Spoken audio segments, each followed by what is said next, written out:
संकल्प गहरा रहा है और ऐसे ही संकल्पों के साथ आज माननीय मुख्यमंत्री जी यहाँ हैं। अब मैं सादर आग्रह करना चाहती हूँ माननीय मुख्यमंत्री महोदय से कि कृपया दीप प्रज्वलित कर आज के इस वृहद आयोजन का विधिवत शुभारंभ करने की कृपा की जाए।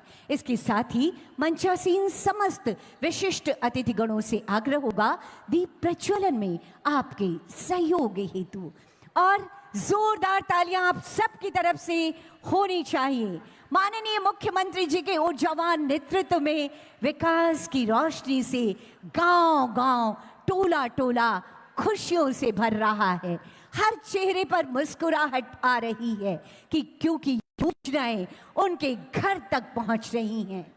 माननीय मुख्यमंत्री जी का ये संकल्प है कि जब तक ध्येय न पूरा होगा तब तक पग की गति न रुकेगी। आज कहे चाहे कुछ दुनिया, कल को बिना झुके न रहेगी। ये समृद्धि का प्रतीक, ये रोशनी का प्रतीक, ये विकास का प्रतीक, ये दीपक निरंतर प्रज्वलित होता रहे झारखंड के लिए, झारखंड के विकास के लिए।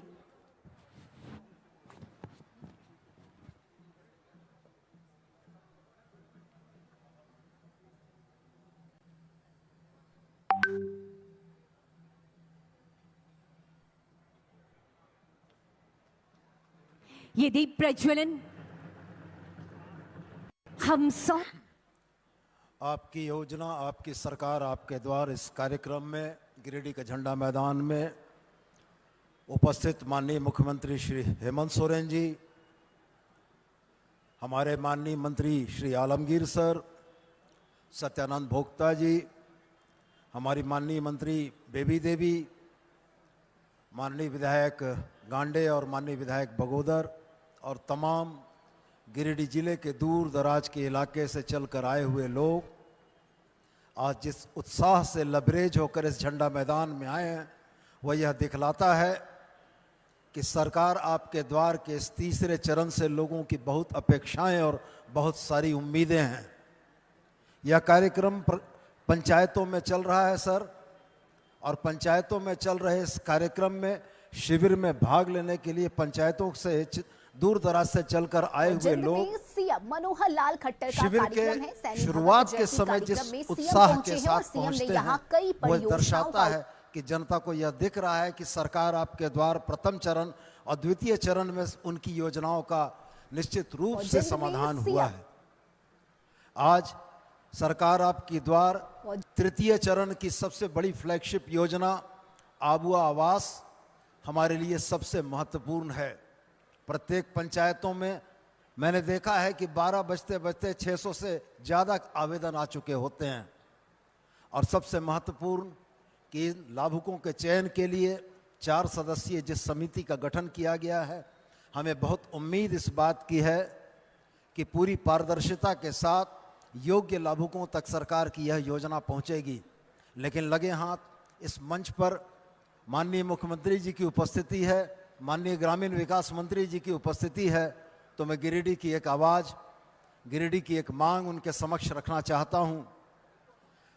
2 लाख आबुआ आवास का लक्ष्य निर्धारित है। मित्रों के और साथ गिरिडीह जिला आबादी के लिहाज से बहुत बड़ा जिला है। लगभग 34 लाख की आबादी इस जिले में निवास करती है। पंचायतों की संख्या बोलें तो 354 के लगभग पंचायतें हमारे जिले में हैं।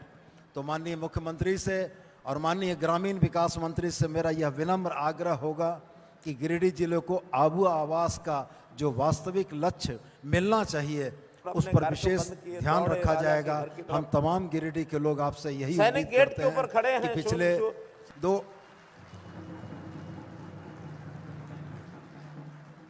2-2.5 वर्षों से प्रधानमंत्री आवास की अनुपलब्धता ने हम जनप्रतिनिधियों को इस बात के लिए बाध्य किया है कि आवास के मामले पर हम लोगों को हाथ जोड़ना पड़ता था। आज राज्य सरकार के द्वारा, आपके द्वारा संचालित इस योजना ने कहीं ना कहीं वैसे लोगों को जो निहायत जरूरतमंद हैं उनकी आंखों में एक चमक पैदा की है। हमारे आंखों में एक चमक पैदा की है कि जो गरीब लोग हैं शायद हम उनको आवास दे पाएंगे। इसलिए पुनः मेरा आपसे विनम्र आग्रह है कि गिरिडीह को विशेष ध्यान रखा जाएगा और मैं इतना ही कहना चाहूँगा कि यह तीसरा चरण निश्चित रूप से अपने लक्ष्य को की ओर बढ़ने का काम करेगा। पहले चरण में सर्वजन पेंशन योजना से हम लोगों ने आच्छादित किया, दूसरे चरण में सावित्रीबाई फुले किशोरी समृद्धि योजना में लगभग 9 लाख बच्चियों को हम लोगों ने आच्छादित किया, और इस बार आबू आवास के माध्यम से झारखंड की ग्रामीण गरीब जनता के सपनों को हम लोग साकार करेंगे। मैं और एक बात जोड़ना चाहता हूं कि शिविरों में लोगों की भीड़ जरूर से आती है, लेकिन वो भीड़ सिर्फ आबू आवास की आ रही है। हमारे विरोधी यह कहते हैं कि जिन आवेदनों का निष्पादन नहीं हुआ, पुनः आवेदन लेने के लिए शिविर लगा दिए गए। तो मैं उनसे यह कहना चाहता हूं कि सर्वजन पेंशन का आवेदन पंचायतों में 15-10 ठो आता है। इसका कि यह परिपाटी रही कि जनता के काम न हो और सरकारी कार्यालयों के दफ्तर काटते हुए जनता परेशान रहे। हमने अपनी इस सरकार में जनता की उन अपेक्षाओं को जनता के दरवाजे तक जाकर पूरा किया है। और मैं पुनः आपसे यह आग्रह करना चाहूँगा कि यह तीसरा शिविर के समापन के उपरांत आपके गिरिडीह आगमन पर आपको बहुत धन्यवाद करते हुए, इस कार्यक्रम की भागीदारी में आए तमाम लोगों को धन्यवाद करते हुए अपने वक्तव्य का समापन करता हूं। जय हिंद, जय झारखंड, झारखंड के शहीद अमर रहें। सरकार आपके द्वार कार्यक्रम में आज उपस्थित हैं हम लोगों के बीच माननीय मुख्यमंत्री जी, मंच पे उपस्थित माननीय ग्रामीण विकास मंत्री आलम जी, माननीय मंत्री सत्यानंद भोक्ता जी, माननीय मंत्री साहिबा बेबी देवी जी, गांडे विधायक भाई सरफराज जी, सुदीप सोनू जी, मंच पे उपस्थित तमाम अतिथिगण और आज यहाँ पे उपस्थित गिरिडीह जिले के तमाम नागरिकों और पत्रकार बंधुओं, आज खुशी की बात है, आज हमारे बीच इस कार्यक्रम में माननीय मुख्यमंत्री जी मौजूद हैं। और हम सारे लोग जानते हैं कि आज गिरिडीह जिले का स्थापना दिवस भी है। गिरिडीह के जिला के वासियों को स्थापना दिवस की बधाई। आज 51 वर्ष का गिरिडीह जिला हो चुका है। जरूर आज से 51 साल पहले जिस गिरिडीह की चिन्हित किया गया था जिला के रूप में, उस दौर में गिरिडीह की पहचान अभ्रक के रूप में, कुछ कोयले के रूप में तो जरूर थी, लेकिन आज 51 सालों के बाद ना वो अभ्रक की चमक रह गई है और ना कोई कोयले की कशिश यहाँ पे रह गई है।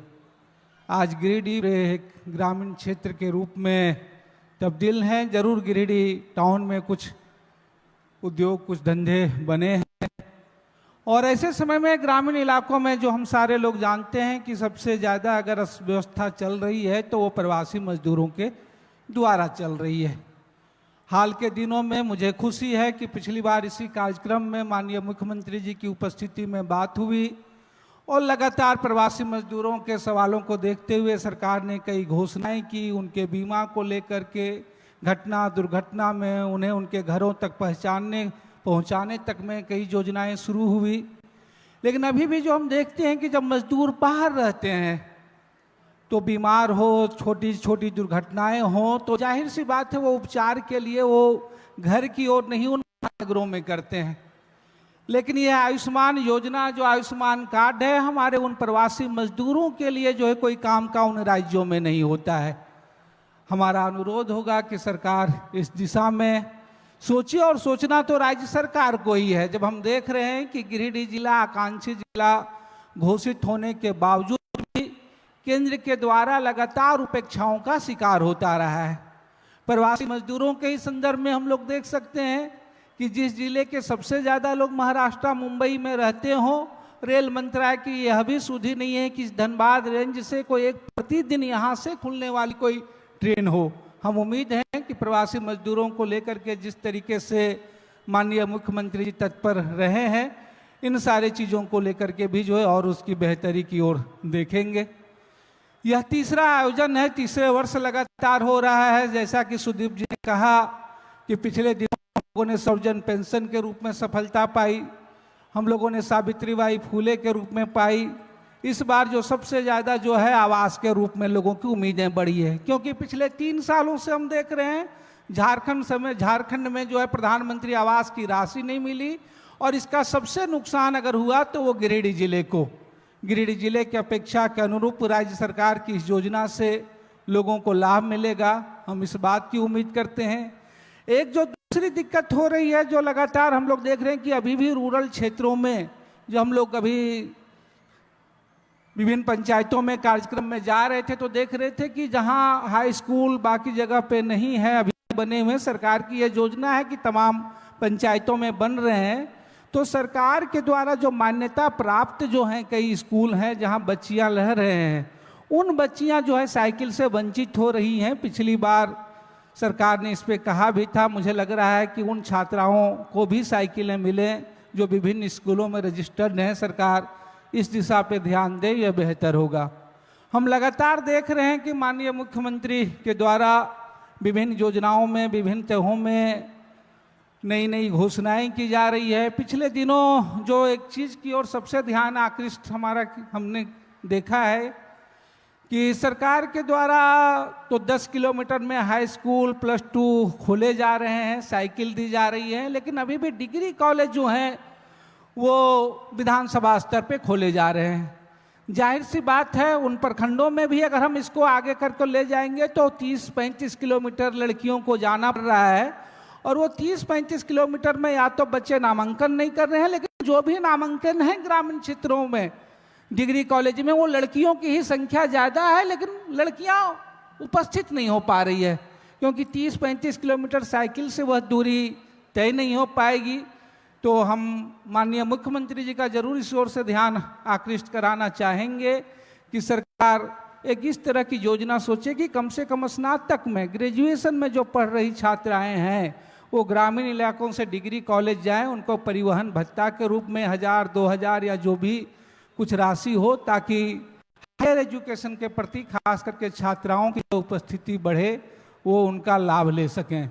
लगातार इस दौर में इस तरह के कार्यक्रमों की महत्ता और भी बढ़ जाती है कि जब हमने देखा कि गिरिडीह जिले में लगातार, वो चाहे हायर एजुकेशन का मामला हो, पिछले दिनों का आप उठा करके देख लें, स्थापना काल से ही गिरिडीह जिले में सबसे ज़्यादा यहाँ भारतीय जनता पार्टी के खास करके जो कोडरमा का हिस्सा है वो सांसद बने रहे, लोगों ने मौका दिया। लेकिन चाहे वो हायर एजुकेशन का मामला हो, चाहे प्रधानमंत्री सड़क योजना का मामला हो, चाहे प्रधानमंत्री आवास का मामला हो, इन सारी मसलों पे निराशा हाथ लगी है। इस दौर में ऐसे चीज़ों में राज्य सरकार उन उम्मीदों की ओर बढ़ रही है, वो पूरा करे।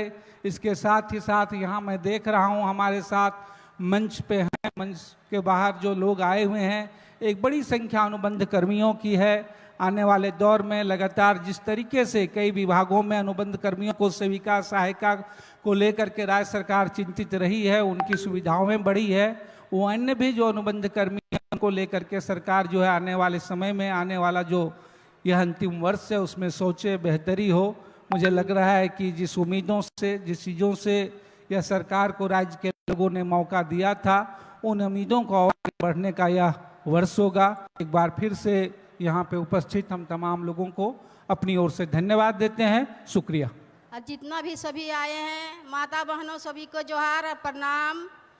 आपके सरकार, आपके द्वार, आपके योजना गरीबों के लिए मिट्टी के मकान है तो बना सकते हैं सभी लोग। और जितना भी पेंशन पैसा भी छूटे हैं, माता बहनों बड़ा हजूर के सब बना लिया, वो सब छूटल हो। तो और जितना भी अभी जितना भी काम भी छूटल हो, बूढ़ा हजूर के जितना भी जी के भी काम भी हमार सरकार आयल हो, हमार सामने पर हथुन, जे भी तनी समस्या हो तो सब बता सकल है। हेमंत बाबू हथुन, बात रखबे हमनी, लाभ उठवा तोनी अबुआ वास आयल है 3 रूम के, तोनी सब बना सकल है अच्छा से। हेमंत बाबू से सब बात रखल है, जे तोनी समस्या है सब उठवा और लाभ उठवा सरकार के।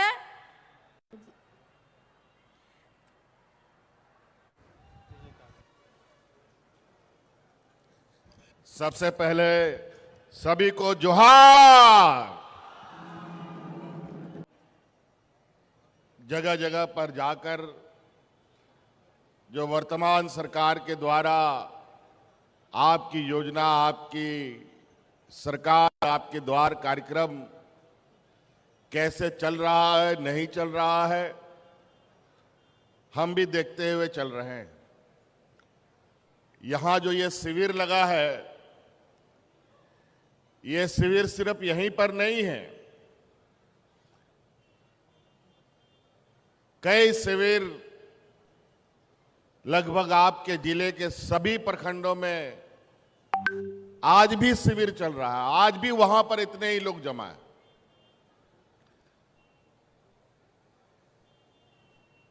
गांव तो गांव, शहर के अंदर भी मुझे मालूम चला है, गिरिडीह शहर में भी अभी 3 वार्ड में शिविर लगा हुआ है। आज चूंकि सभी माननीय विधायक सब यहां एकत्रित हैं, आज इस मंच को विशेष रूप से सबके लिए बनाया गया है, चाहे वो सरकार में हो, चाहे सरकार में ना हो, सबके लिए। क्योंकि सरकार की जिम्मेवारी होती है कि जिसको उन्होंने वोट दिया उसके लिए भी काम करें और जिन्होंने वोट नहीं दिया उनके लिए भी काम करें। इसलिए ये मंच सबके लिए था।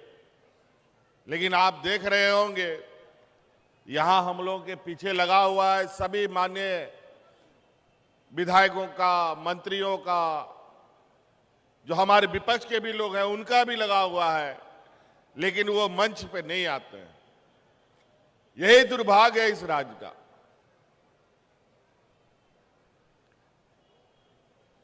आज यहां बगल में आपके इस झंडा मैदान में मुझे लगता है पहली बार इस तरीके का एक भव्य आयोजन हुआ है, कार्यक्रम, जहां सभी विभागों ने अपना अपना एक छोटा सा दफ्तर यहां पर आपके लिए खोल के रखा है।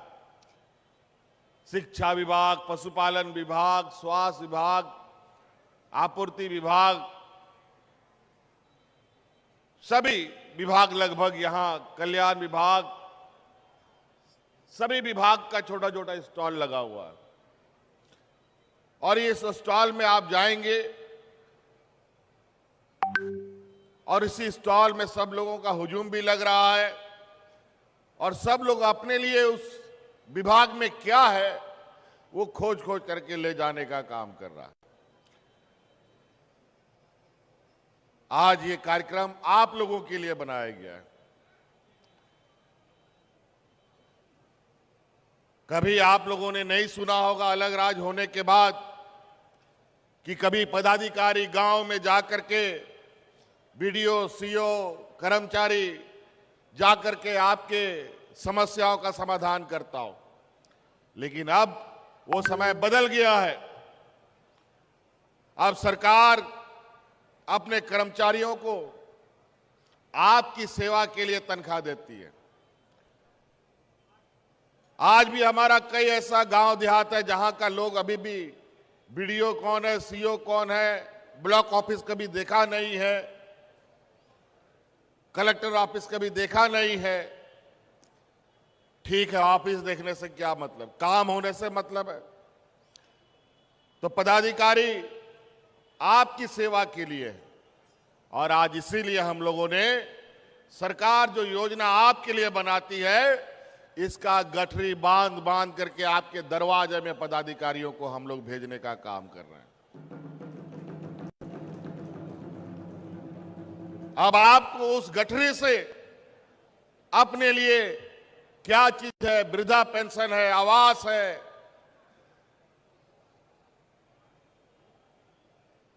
और भी सिंचाई कूप है, बिरसा हरित ग्राम की योजना है, जो योजना आपको लेना है उससे निकाल करके आप ले लीजिए।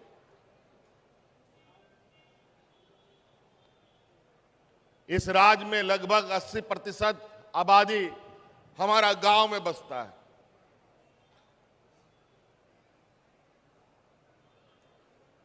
और गांव ही हमारा जड़ है इस राज्य का, गांव ही हमारा इस राज्य का आत्मा है।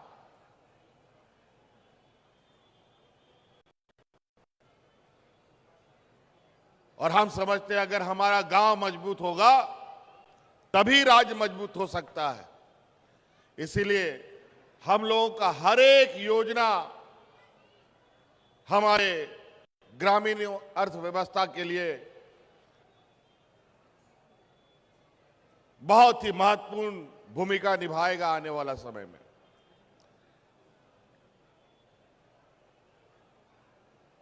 हम लोगों ने जब सरकार बनाया था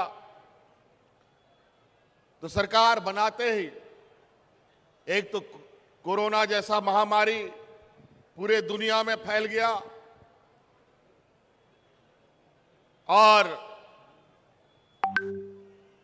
पूरा दुनिया का हाट बाजार, गाड़ी मोटर, दुकान, काम धंधा सब बंद हो गया। कोई घर से बाहर नहीं निकल पाता था। गिरिडीह गवाह है, इस जिले से सबसे अधिक लोग दूसरे अलग अलग जिलों में रोजगार के लिए निकलते हैं। ये लोग किस तरीके से उस लॉकडाउन में फंसे थे और गिरिडीह जिला के लोग गवाह भी हैं कि देश का पहला ये राज्य है जहां हम अपने मजदूरों को हवाई जहाज से ढो ढो करके घर घर तक पहुंचाने का काम कर रहे थे। 1.5 साल, पौने 2 साल तो वही कोरोना हमारा खा लिया और साथ साथ में कोरोना के साथ हमारे विपक्षियों का षड्यंत्र चालू हो गया। सरकार ठीक से बना नहीं, दूसरे घंटे से सरकार गिराने में लगे हैं। एन केन प्रकार, लेकिन हमें उसकी चिंता नहीं, हम अपना काम कर रहे थे। और उसी चक्र में पहली बार 2021 में हमने आपकी योजना, आपकी सरकार, आपके द्वार कार्यक्रम को प्रारंभ किया था।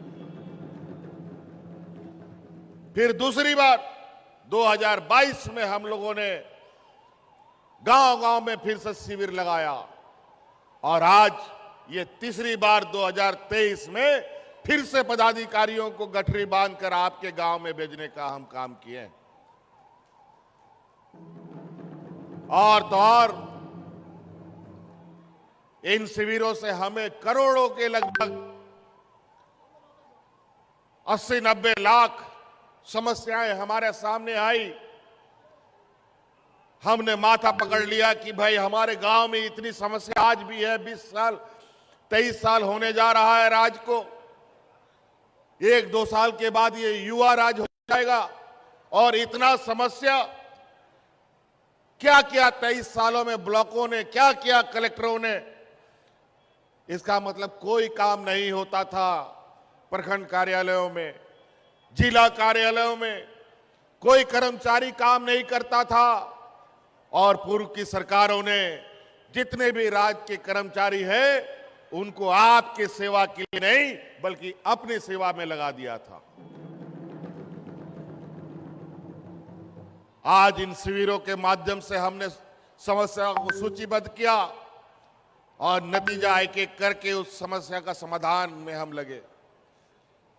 पहला शिविर के माध्यम से हमने इस राज्य में असहाय, बुजुर्ग, कमजोर लोगों को जो दर बदर भटकने के लिए मजबूर, उनको सहारा देने का काम किया और इस राज्य में पेंशन लागू करके सभी बुजुर्ग, सभी महिलाएं, विधवा महिलाएं, सभी विकलांग को पेंशन देने का काम किया। आज लाखों की संख्या में कोई बुजुर्ग गांव में पेंशन नहीं बिना पेंशन का नहीं है। हम पूछना चाहते हैं यहां बैठे हुए आप सभी ग्रामीणों से, गांव में पेंशन मिलता है कि नहीं मिलता है? आवाज दीजिए। सभी बुजुर्गों को पेंशन मिलता है? सभी विधवा महिलाओं को पेंशन मिल रहा है? चलिए, इस शिविर से तो इतना काम हुआ। उसके बाद दूसरा शिविर में हमने आने वाली पीढ़ी के लिए, विशेषकर अपने बच्चियों के लिए एक महत्वपूर्ण योजना प्रारंभ किया सावित्रीबाई फूले योजना। आज उस सावित्रीबाई फूले योजना के माध्यम से लगभग 8 लाख बच्चियों को हमने जोड़ा है। हमारे राज्य की गरीबी इतनी अधिक है कि घर में अगर बेटी पैदा हुई तो 8वां 9वां क्लास पढ़ नहीं पाती है, बेचारा उसके लिए दूल्हा ढूंढने लगता है माँ बाप लोग। हम उन माँ बाप से हाथ जोड़कर विनती करते हैं कि अब ये काम करना बंद कर दीजिए, बेटियों को अपना बोझ मत समझिए। हमने सावित्रीबाई फूले योजना प्रारंभ किया है। आने वाला समय 12वीं क्लास के बाद इंजीनियर, डॉक्टर, वकील, पत्रकार और भी कोई बढ़िया अगर उसको पढ़ाई करना हो, उसका पूरा पढ़ाई का खर्चा राज्य सरकार आपके लिए वहन करेगी। अब बेटी बोझ नहीं बनेगी। और तो और कार्य ये सावित्रीबाई फूले योजना बनाने के वक्त हमें 2 बच्चियों के लिए ये कानून बनाया था। हमको लगा इतने में सभी बच्चियां शामिल हो जाएंगी, लेकिन कुछ बच्चियों से एक बार हम मिले तो पता चला कि उन बच्चियों में से सभी बच्चियों ने सावित्रीबाई फूले का योजना का लाभ लिया, लेकिन एक बच्ची ने नहीं लिया। हमने उस बच्ची से पूछा कि क्या हुआ बेटा, क्यों तुमको नहीं मिला? तो पता चला कि वो घर में वो 3 बहनें हैं, 1 भाई है, तो हम तीसरा है, इसलिए हमको नहीं मिला। हमने उसी दिन ये निर्णय लिया कि इस राज्य में अगर हमारे घर में 2, 3, 4 बेटियां हैं तो चारों बेटियों को सावित्रीबाई फूले से हम अब जोड़ने का काम करें। इसीलिए अब आने वाला समय में भी उसके पढ़ाई की आपको चिंता नहीं करना। हम लोगों ने छात्रवृत्ति योजना को भी कई गुना बढ़ा दिया। अभी गुरुजी क्रेडिट कार्ड के माध्यम से 10वीं, 11वीं, 12वीं बच्चों को वो क्रेडिट कार्ड दिया जाएगा। आने वाला समय में कोई भी बढ़िया पढ़ाई, उसका जो महंगा पढ़ाई है वो पढ़ाई पढ़ना हो, आज के दिन में डॉक्टर, इंजीनियर पढ़ने के लिए बड़े बड़े कॉलेजों में आपको पता है कितना फीस है। कहीं 5 लाख, कहीं 4 लाख, कहीं 10 लाख। तो इसका भी आपको चिंता नहीं करना है। गुरुजी क्रेडिट कार्ड आपके पास रहेगा। आप कोई कॉम्पिटिटिव एग्जाम बढ़िया कॉलेज का निकालेंगे, अगर उसमें 5 लाख रुपया का आपका फीस लगेगा, 10 लाख रुपया का भी लगेगा, तो उसका सहायता राशि राज्य सरकार देगी और आपको कोई गारंटर देने की जरूरत नहीं है। कोई आपको जमीन बंधक रखने का जरूरत नहीं है, कोई गारंटर देने का जरूरत नहीं है। और जब तक पढ़ाई पूरा नहीं होगा, सरकार को आपको पैसा भी वापस नहीं करना पड़ेगा। पैसा पूरा, पढ़ाई पूरा कीजिए, नौकरी पाइए, उसके बाद सरकार को धीरे धीरे करके थोड़ा थोड़ा पैसा वापस कर। तो इसीलिए अब बच्चे हमारे बोझ ना बने, हमारे गरीब किसान मजदूरों के, इसलिए हमने ये योजना बनाया। कई सारी चीजें हम आपके लिए करना चाहते हैं, लेकिन सब कुछ करने के सामने आर्थिक समस्याएं आने लगती हैं। आर्थिक समस्याएं ऐसी आती है कि अगर आपका कोई पैसा कहीं किसी ने ले लिया या आपने कहीं मजदूरी कर लिया और उसने आपको पैसा नहीं दिया, तो आप कितना परेशान हो सकते हैं। वही हाल राज्य सरकार का भी है हमारा। आपको पता है झारखंड में कोल इंडिया सबसे अधिक काम करता है। आज उस विभाग के माध्यम से भारत सरकार से हमको 1,36,000 करोड़ रुपया मिलना है, जो नहीं मिल रहा है। थोड़ा बहुत झुंझुना दिखा दिया और उसके बाद राज्य में ईडी, सीबीआई को दौड़ा दिया ताकि हम बोलना बंद कर दें। लेकिन आपका हक अधिकार तो हम लोगों ने सदियों से हक अधिकार की लड़ाई लड़ी है। हक अधिकार तो क्या, अपने अलग राज्य की भी लड़ाई लड़ी है। और झारखंड वीरों की भूमि है। हमें अपना अधिकार के लड़ाई के लिए हर संभव हम प्रयासरत हैं। अगर वो 1,36,000 का मतलब 1,36,000 करोड़ का मतलब जानते हैं क्या है? 1,36,000 करोड़ रुपया होता तो आज इस राज्य में लगभग 50 लाख गरीबों को अब आवास हम दे पाते। अगर वो 1,36,000 करोड़ रुपया होता तो राज्य के जो नौजवान हैं, दूसरे राज्य में काम करने के लिए, रोजगार पाने के लिए जाते हैं, उनको एक भी नौजवान को जाने की जरूरत नहीं पड़ती। लगभग 15-20 लाख नौजवानों को 10-10 लाख रुपया का स्वरोजगार सृजन करने का हम योजना देते, लेकिन वो पैसा नहीं।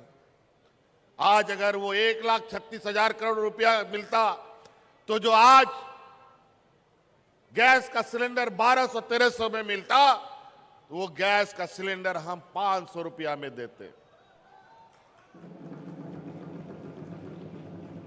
आज अगर वो 1,36,000 करोड़ रुपया मिलता तो आज गांव-गांव में जो आज कम पैसे के वजह से मात्र 81 हम लोगों ने उत्कृष्ट विद्यालय बनाए हैं, लगभग हम 15,000 उत्कृष्ट विद्यालय बनाते और प्राइवेट स्कूलों से भी बढ़िया हम उसमें शिक्षा गरीबों को मुफ्त में देते। अगर आज वो 1,36,000 करोड़ रुपया हमें मिलता तो आज राज्य में 10 लाख सरकारी पदों की बहाली हम कर चुके होते, लेकिन कोई मतलब नहीं।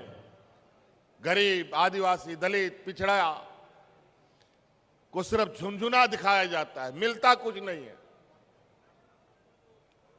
मिलेगा तभी जब आपका कोई आपकी तकलीफों को जानने समझने वाला और आपके बीच का कोई होगा। आज यही वजह है, आज गांव में 1-2 लोगों को वृद्धा पेंशन मिलता था, आज देखिए वृद्धा पेंशन का काउंटर यहां भी लगा होगा। 1-2 लोग आते हैं। पहले तो हम लोग बोरा भर भर के वृद्धा पेंशन ले जाते थे, विधवा पेंशन लेके जाते थे। ना कोई विधवा महिला बची अब बिना पेंशन का, ना कोई वृद्ध बचा हुआ है। हाथों हाथ उनका पेंशन का कार्ड बनता है। ये सरकार की संवेदनशीलता है। आज इस झंडा मैदान में आपने देखा कि सरकार अपना काउंटर खोल करके वृद्धा पेंशन बांट रहा है, विधवा पेंशन बांट रहा है?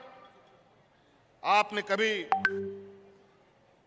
देखा कि यहां पर एक ही घंटे के अंदर आपका सभी तरीके के प्रमाण पत्र बन जा रहे हैं? विगत 22-23 साल में इन लोगों ने 20 साल के अंदर में इस राज्य के लोगों का तो शोषण किया ही, इस राज्य के कर्मचारियों का भी शोषण किया। इनके भी जो बुढ़ापे का लाठी हुआ करता था, जिसको कहते हैं पेंशन, उसका भी इन लोगों ने सौदा कर लिया। लेकिन आज हमने अपने कर्मचारियों को भी मान सम्मान के लिए पुराना पेंशन लागू किया और आज उसी आत्मविश्वास के साथ इन कर्मचारियों को ही लगा करके गांव भेज रहे हैं, जहां सड़क नहीं है, जहां रोड नहीं है, जहां पुल पुलिया नहीं है। लोग वहां ट्रैक्टर से, बैलगाड़ी से, मोटरसाइकिल से जाकर तंबू लगा लगा करके गरीबों की समस्या का समाधान कर रहे हैं।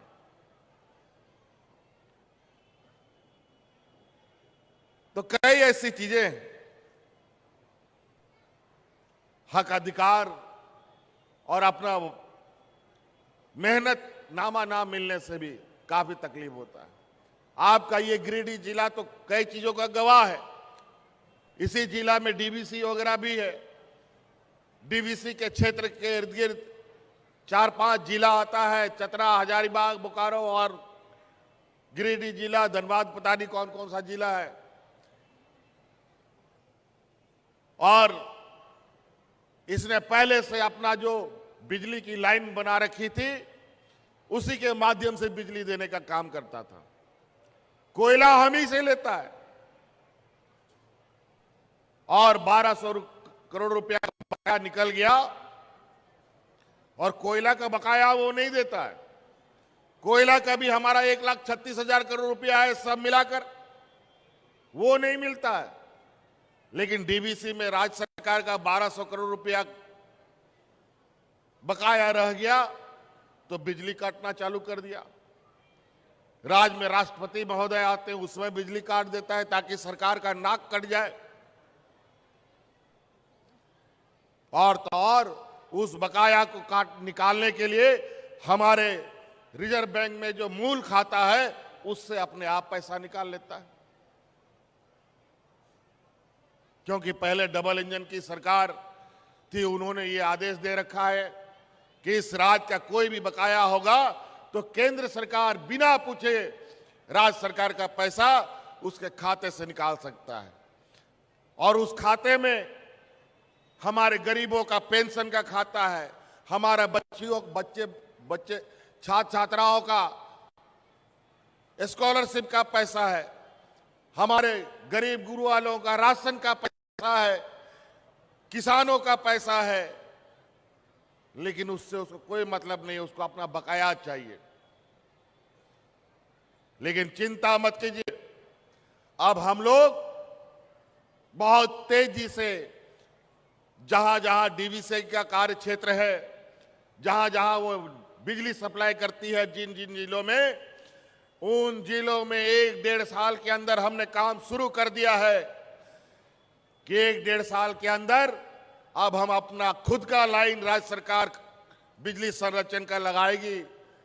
ट्रांसमिशन लाइन लगाना प्रारंभ कर चुकी है कई जिलों में और उसके बाद डीवीसी अपना लाइन का अचार डालेगा, उसको कोई लेने वाला नहीं होगा। तो कई ऐसी चीजें, मैं बहुत ज्यादा नहीं कहूंगा। आपके लिए वर्तमान सरकार जिस तत्परता के साथ काम कर रही है, 2024 तक और 2025 में यह युवा राज होगा। लेकिन 20 वर्षों में बीमार करने का कोई कसर इस राज्य के पूर्व की सरकारों ने नहीं छोड़ा था। कैसे ये राज्य बीमार रहो, कैसे यहां के नौजवान पढ़े लिखे नहीं, कैसे आप लोग अपने पैरों पर खड़ा ना हो पाए। और आज उसी नवसृजित झारखंड को और उसकी जड़ें को मजबूत कर रहे हैं। और मुझे आशा नहीं, पूरा भरोसा है, अगर बीच में कोई ऐसे कोरोना जैसा आपदा नहीं आया, सुखाड़ जैसी आपदा नहीं आई जो बार बार आती है, जो गरीबों के लिए विशेष रूप से बहुत समस्या है, तो 2025 के बाद जब ये राज्य पूर्ण रूप से मजबूत हो जाएगा तो इस राज्य, जो देश का सबसे पिछड़ा राज्य है, वो इतनी तेजी से आगे बढ़ेगा कि आने वाले 5 सालों के अंदर, 6 सालों के अंदर ये अगड़ी राज्य के पायदान में आके खड़ा हो जाएगा।